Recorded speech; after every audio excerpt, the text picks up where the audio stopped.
Здравствуйте, меня зовут... Hello, my name is Vladimir Kuptsin. I would like to introduce a new training technique for PC use. I invented this new training method for first-time computer users.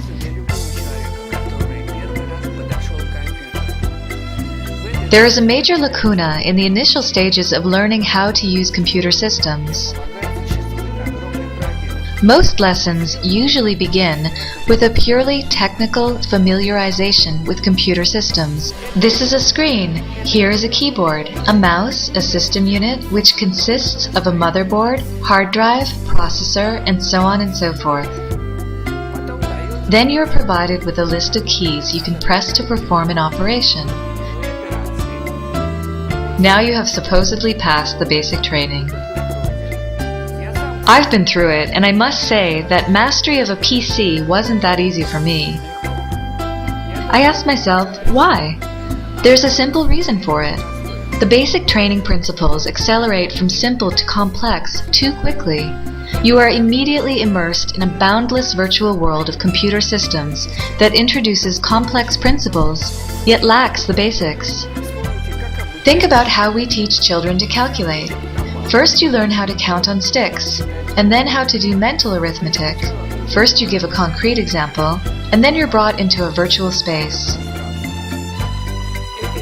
PC training lacks these visual aids, as all processes are in virtual space. By applying this method, it is difficult even to explain to a beginner what a file or a hard disk is, or what functions the processor and operating system performs. We needed a clear example, a process that would unfold right before your eyes, similar to that which occurs in computer systems.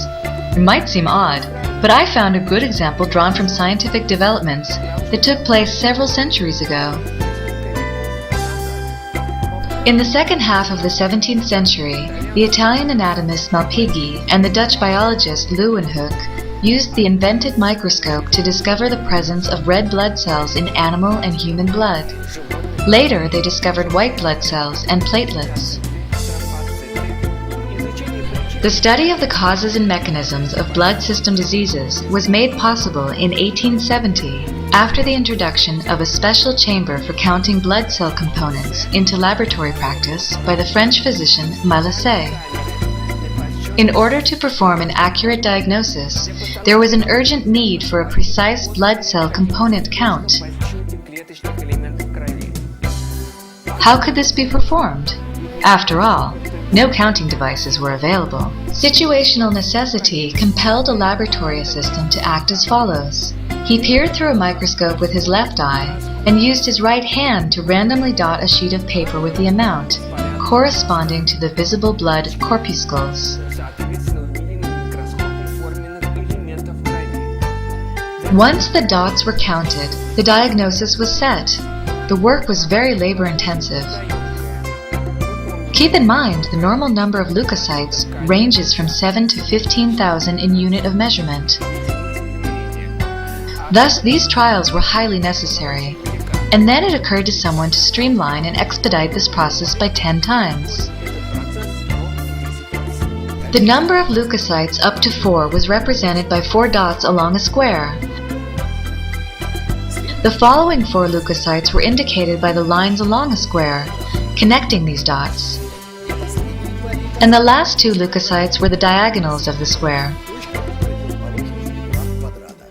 If the laboratory assistant discovered 29 leukocytes, he did not write 1 + 1 + 1 and so on, but denoted this figure as follows.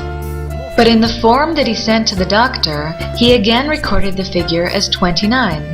This is no more than a simplified scheme of a computer system operation, just as an operating system reflects our abstract thinking. This enables us to view the computer system as follows. Accordingly, the file logo can be depicted as follows. This logo can be used as the file characteristics by recording figures or pictures on it. In the same manner, you can replace the word Windows and use any logo from the existing or thereafter invented operating system. Most importantly, this diagrammatic computer system operation enables people of all ages in the mastery of PCs. людям различных возрастов. Всего Best regards. This was Vladimir Kuptsin speaking. Have a nice day.